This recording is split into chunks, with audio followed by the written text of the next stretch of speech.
Do you think I'm being stalked? Yeah, man. Does anyone know where I was? If anyone in chat knows where the hell I was, please shout out. Did you ever, when you were playing modded Minecraft, did you ever look into Applied Energistics at all? Into what? There's a mod called Applied Energistics. No, not unless it was part of FTB Unleashed. There he is, look, I can see the It is, fat bugger. it has been for a long time, but not a lot of people really understood what it was back when Unleashed was released. But a lot of people... Oh, it just ran out of fuel! I just tried to chainsaw the bugger. Oh no. But your Applied Energistics is the best mod there is. Right. Because oh, thank God for that. It's so hard to like really explain, but it's an auto crafting system. So it's an auto crafting system where you can kind of connect it to any other mod. Right. But you can teach it do things for you. Say for example, you might have a crafting terminal which is basically like a monitor to a massive computer network. Okay. And on that network you can have server drives where you can put hard disks into them to store more items. So I'm saying this in a way you can understand. They call them different things, but yeah. You put hard disks in. The bigger the hard disk, the more items they can store. The biggest one can hold like a ridiculous amount of items. Now, you get something called a molecular chamber, which is basically like a processor or whatever. And in that processor, you can store recipes or commands or whatever. So. Oh no! Hang on. I've just realised. What the hell am I doing? I need to get home. Oh yeah, carry on, mate. I am listening. Don't worry. You're gonna die. No, you're alright. I might just make it. Did you ever make like a quarry or anything like that? Yeah. Make quarries. Yeah, so to make a quarry you had to make nicely gears. Automated quarries, yeah. Yeah, so you had to make like gears or iron gears or whatever. But to make an iron gear you needed to make a stone gear. To make a stone gear you needed to make a wood gear. To make a wood gear you needed sticks. To get sticks you need planks. So basically what you would do is you can teach that entire recipe to this molecular chamber, so you can write recipes into patterns and put it in there. So if you've got logs in the system and cobblestone in the system and all the recipes it takes to make the final item, you can put in a pattern for sticks to tell it how to make sticks or how to make planks from logs or whatever. Put in every stage of that recipe, and then the final stage, which is the quarry. You could then go to your terminal and request a quarry, and it will do all those recipes for you. Oh right, okay. And just output a quarry. So basically you could request all their items, but the best thing is you can automatically input all your items into an Applied Energistics network. From your quarries, from your turtles, from anything. Bloody hell, you've got like one server with everything in. But it doesn't stop there. You can teach it how to use furnaces and macerators and everything like that as well. Got you. So you say you can go really in depth with it. So say for example, I don't know, you get your quantum suits, but to get quantum suits you need like coal macerated or whatever, and I don't know, so many different things, and you need to use the machines. Basically what you can tell the Applied Energistics network is if you put one sand in the top of a furnace, it will output one glass. Right. So if it needs glass during a recipe and you've got none left, it will dump these materials it needs into those machines. Okay. So basically in the end game you could have everything ready at a push of a button and say craft, and it'll do it for you. Sounds very complicated, mate. I'll be honest. It's very... I suppose once you've got it sussed... I should imagine it effectively automates a great deal, doesn't it? But because of how much it does and how much it tells you now, it probably makes like makes it sound very difficult, but when you're actually using it, all you do Yeah, is just basically yeah. every time you're crafting something, you're just writing it to a pattern and dumping it in a machine, Mm. and it does it for you. What are you doing on your server now then? Have you just, I mean, you carrying on with your mod at all, or have you just completely given up on that? Well, I was gonna remake it for the newer version of Minecraft, but I gave What's up. that? What's that at the moment? Is it 1.7.4, or is it changed Yeah. recently? Yeah. It's 1.7.4 still. The latest modded version is 1.6.4, but it's always a version behind or something because it takes a long time to code all these mods. Oh yeah, definitely.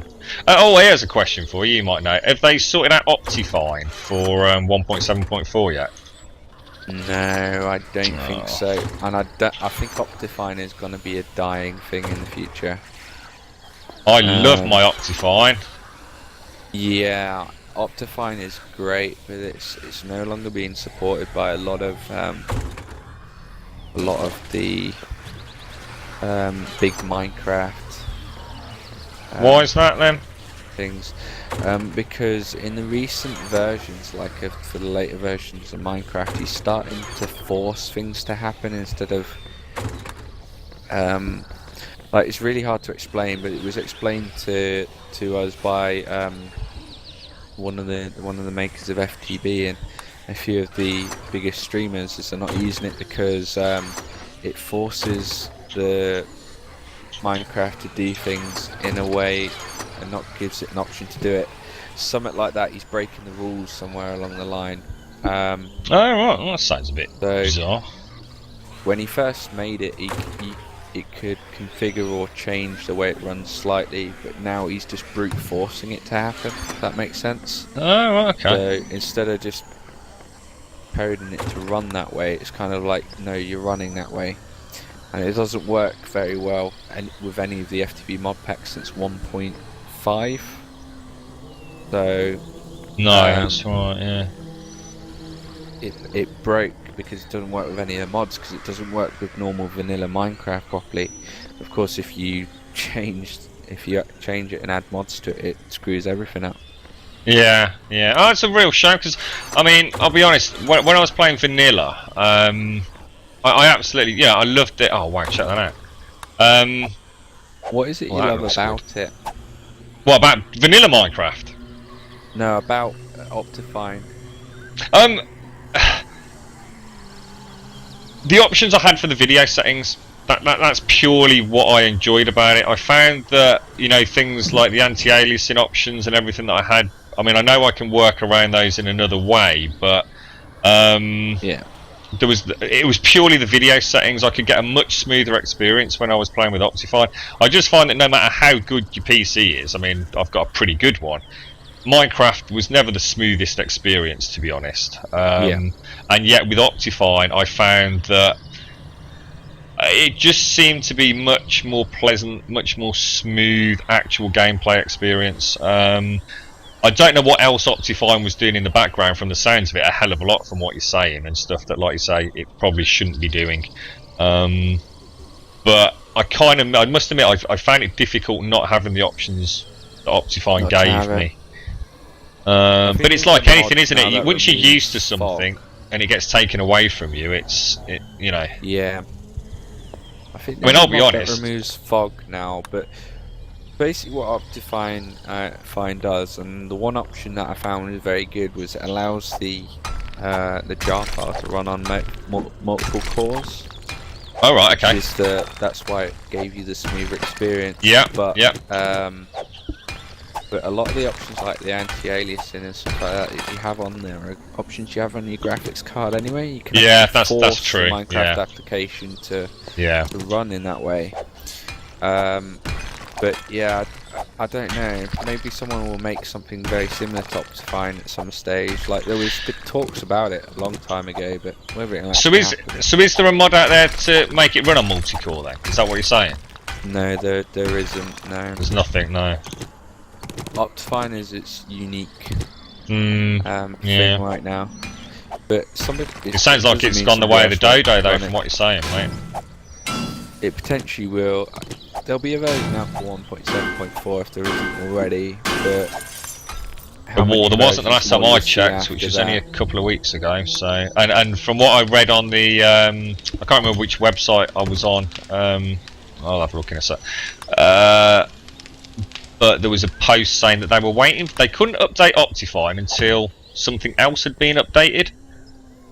Is it something that make your Minecraft run a lot better without Optifine? Anyway, you can use a different launcher and add in some custom Java arguments to better use like RAM and stuff like that. So, that of course, because that's another thing that Optifine did quite nicely, and what also the FTB launcher enabled you to do was to allocate more system RAM, wasn't there? Yeah, you can do that very, very easily. Like you can add two things in. If you increase your amount of RAM allocated to it, yeah, and you change the maximum size that it can use in one chunk, then like on your computer you go from like a small amount of FPS to like hundreds really easy. Right. I mean, I've never had a problem with the actual frame rate. I mean, you know, I can whack that up as, you know, in silly sense. You know, you can get like a couple of hundred frames per second. It was the actual smoothness of it though that I had an issue with. Well, I tended to whack on VSync and lock it at 60 frames per second. It's the smoothness, but also you kind of want the like it gives you the ability to use any texture pack you want, like because the biggest part of your texture pack when you load them in is it takes a lot more RAM as default. Yeah. Well, to be honest, when I went back to vanilla Minecraft, I used something called Faithful. Was it 32 by 32? And I loved it. I mean, I used to use. I mean, I presume I'm pronouncing it correctly. The Sphax. SPHAX. I used to love that, and I could never imagine playing Minecraft without it. And I tell you what, when I went to Faithful, I loved it, mate. I kind of wish I'd always used it. Nice and simple. Yeah, it is. It's beautiful. I use Cortex though. Oh, and there's something else that I missed. Now that we're talking about it, the water with Optifine. Ah man, you need to see the water with the Cortex texture pack. Really? Oh yeah. Is it nice? It's like it's light blue see-through, man. I'll have to YouTube that up, man. That sounds cool. It's really good. And with the Cortex pack, you know, like say if you ever wanted to play one of the latest mod packs, you kind of had to either make your own pack, or you kind of had to wait till one was released for that pack so you could get all your machines with it. Well, Cortex now, because they make the majority of the textures for most of the mods, you can just download a little texture patcher now, and it senses what mods you've got in there and downloads all the textures for them. Clever stuff. Which is kind of very cool. But see, with the FTB monster, the texture pack's something like 200 meg. Wow. Which is quite big for a texture pack. Yeah. Yeah, I mean, I decided, I sort of swore that I probably would never play Minecraft again. You know, several months ago, I felt like I'd sort of had my fill of it, and it couldn't really offer me much else. And I don't know. I suddenly decided to flick on the vanilla Minecraft. You know, just downloaded it, completely vanilla. Have a look what it looked like, how it played, and all the rest of it. And I was hooked, literally, in the space of about 25 minutes. And so I set up a server and just really enjoyed it. Spent endless hours on it. I'm not sure I'll go back. And I think I've had my fill of the complex mod packs, to be honest. I think Minecraft's one of those games that I'll probably revisit. Like you said, you know, you can go on it and just muck about for a bit, can't you? Anytime, yeah, that's the thing, that's the beauty of it. I always start off with something really simple and end up with the biggest of plans, and then what tends to happen is I burn myself out. You know, I put like 30 or 40 hours in over the space of like 3 or 4 days. Yeah. And I just, oh god, I can't face Minecraft, no, not tonight. I'm like that in a lot of games, though, to be honest. It's what happened to me with War Thunder. I don't know if you've played that. Absolutely adore the game. Yeah, I played it a lot on PC. Yeah, I played it on the PS4. It just happened to be free. Not really heard much about it. I kind of knew it was on PC, but I hadn't really looked into it. And oh man, I fell in love with that game. I must have put like 72 plus hours in the space of like, I don't know, 10 days, something ridiculous like that. But